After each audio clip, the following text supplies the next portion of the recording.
Hello friends, welcome to Madras Samayal. இன்னைக்கு நம்ம Madras Samayal என்ன பண்ண போறோம் தெரியுமா? டடா!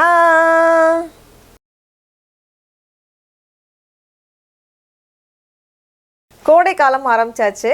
அதனால நம்ம இன்னைக்கு வந்து சூப்பரா சில்லுன்னு குச்சி ஐஸ் எப்படி பண்றதுன்னு பார்க்கலாம். நம்ம இன்னைக்கு வந்து மேங்கோ ஐஸ், grape ஐஸ், ஆரஞ்சு ஐஸ், சேமியா ஐஸ், அப்புறமா புத்துணர்ச்சியான எலுமிச்சப்பழ ஐஸ் எப்படி பண்றதுன்னு பார்க்கலாம். சம்மர்னாலே மாம்பழம் சீசன்ல இருக்கும். அதனால ஃபர்ஸ்ட் வந்து நம்ம மாம்பழ ஐஸ் எப்படி பண்றதுன்னு பார்க்கலாம். நான் இன்னைக்கு வந்து இனிப்பு எதுவும் சேர்க்காம பண்ண போறேன். வெறும் மாம்பழம் வச்சு. குழந்தைகளுக்கு கொடுக்குறீங்கன்னா கண்டிப்பா இனிப்பு சேர்த்துக்கோங்க, சர்க்கரை சேர்த்துக்கோங்க. அப்பதான் வந்து அவங்க நல்லா விரும்பி சாப்பிடுவாங்க. மாம்பழ ஐஸ் பண்றதுக்கு நான் இன்னைக்கு வந்து 4 மாம்பழம் எடுத்துர்க்கேன். அதை இந்த மாதிரி கட் பண்ணிட்டு ஒரு மிக்ஸி ஜார்ல சேர்த்துருங்க.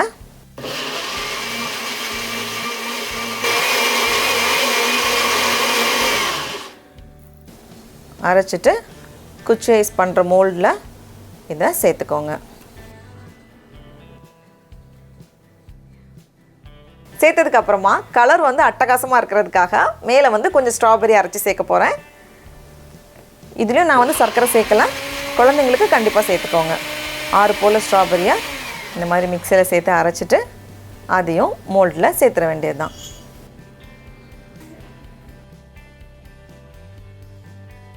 இது இருக்கட்டும். அடுத்தது என்னோட ஃபேவரட் grape ஐஸ் எப்படி பண்றதுன்னு பார்க்கலாம். இதை வந்து நம்ம இன்னைக்கு கொஞ்சம் வித்தியாசமா பண்ண போறோம். ஃபர்ஸ்ட் வந்து ஒரு பாத்திரத்துல கொஞ்சம் கிரேப்ஸை சேர்த்துக்கோங்க. கூடவே 1/2 கப் போல தண்ணி சேர்த்துட்டு இது கொஞ்ச நேரம் வேகட்டும். கிரேப்ஸ் ஓரளவுக்கு வந்து சாஃப்ட் ஆனதும் இதில் வந்து 3லேருந்து 4 டேபிள் ஸ்பூன் போல் சர்க்கரை சேர்த்துக்கோங்க. சேர்த்துட்டு இது கொஞ்ச நேரம் வேகட்டும். இப்போ பாருங்கள், இந்த மாதிரி சிரப் மாதிரி ஆனதும் நம்ம ஸ்டவ்வை ஆஃப் பண்ணிடலாம். இதை ஆற வச்சுருங்க. இந்த மாதிரி நம்ம பண்ணுறதுனால ஐஸ் சாப்பிடும்போது உள்ள அந்த கிரேப்ஸ் எல்லாம் இருந்து ரொம்ப நல்லா டேஸ்ட்டாக இருக்கும் சாப்பிட்றதுக்கு. இப்போ மறுபடியும் கொஞ்சம் கிரேப்ஸ் எடுத்து ஒரு மிக்சியில் மாற்றிட்டு இதை அரைச்சி வச்சிடலாம்.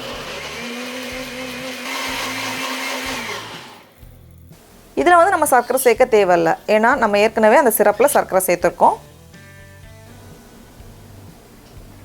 நம்ம பண்ணி வச்சுருக்க கிரேப் சிரப் கூடவே இந்த கிரேப் ஜூஸ் சேர்த்துட்டோன்னா முடிஞ்சிருச்சு. அவ்வளோதான். அடுத்தது நம்ம ஆரஞ்சு ஐஸ் எப்படி பண்ணுறதுன்னு பார்க்கலாம். அதுக்கு நான் இன்னைக்கு 4 ஆரஞ்சு எடுத்திருக்கேன். அதை இந்த மாதிரி ஜூஸை பிழிஞ்சு வச்சிடலாம். இதில் நான் இன்னைக்கு தேன் சேர்த்து பண்ண போகிறேன். தேன் வேண்டாம் அப்படின்னு நினச்சிங்கன்னா சர்க்கரை சேர்த்துக்கோங்க.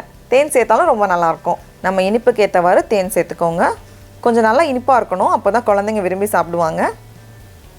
சேர்த்துட்டு இதை ஒரு வாட்டி நல்லா கலந்துட்டு நம்ம சேர்த்துற வேண்டியது தான்.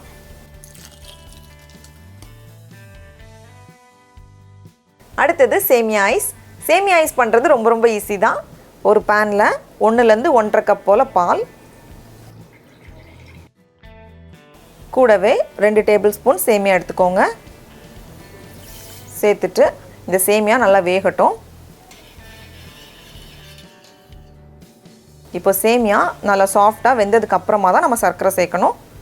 4 டேபிள் ஸ்பூன் போல் சர்க்கரை சேர்த்துட்டு இது இந்த மாதிரி நல்லா கொதி வந்ததும் நம்ம ஸ்டவ்வை ஆஃப் பண்ணிடலாம்.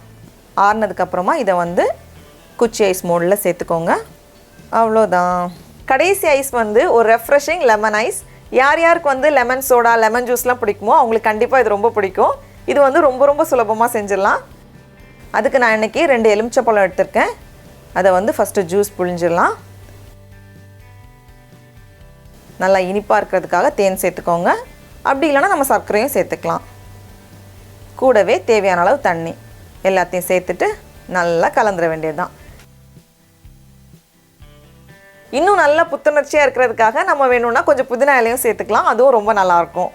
இப்போ எல்லாத்தையும் கலந்துட்டு நம்ம வந்து மோல்டில் சேர்த்துற வேண்டியது தான்.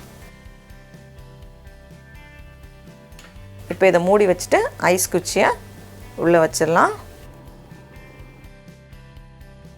ஐஸ் பண்ணுறதுக்கு மோல்டு இல்லை அப்படின்னா நம்ம இந்த மாதிரி ஒரு டம்ளரில் கூட சூப்பராக ஐஸ் செஞ்சிடலாம். நம்ம குல்ஃபி ஐஸ் பண்ணியிருப்போம்ல அதே மாதிரி. ஃப்ரீசரில் ஒரு 4லேருந்து 8 மணி நேரம் போல் நல்லா ஃப்ரீஸ் பண்ண வச்சுருங்க.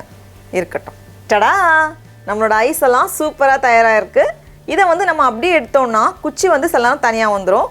அதனால தண்ணியில் ஒரு 2 நிமிஷம் வச்சுட்டு எடுத்திங்கன்னா ரொம்ப சூப்பராக அழகாக எடுக்க வந்துடும். இப்போ இதை எடுத்து காமிக்கிறேன்.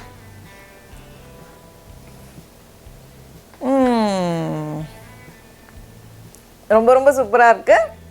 என்னோட ஃபேவரட் கிரேப் ஐஸ். ரொம்ப ரொம்ப சூப்பராக இருக்குது. Orange ice.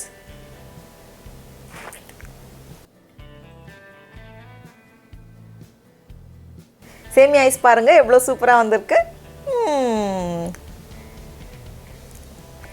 ரொம்ப ரொம்ப நல்லாயிருக்கு. கடைசியாக புத்துணர்ச்சியான லெமன் ஐஸ். ரொம்ப நல்லாயிருக்கு. நீங்களும் கண்டிப்பாக இந்த ஐஸெல்லாம் வீட்டில் செஞ்சு பாருங்கள். இந்த கோடை வெயில குச்சி ஐஸ் தணிக்கட்டும். நாவின் சுவையரம்புகள் மலரட்டும்.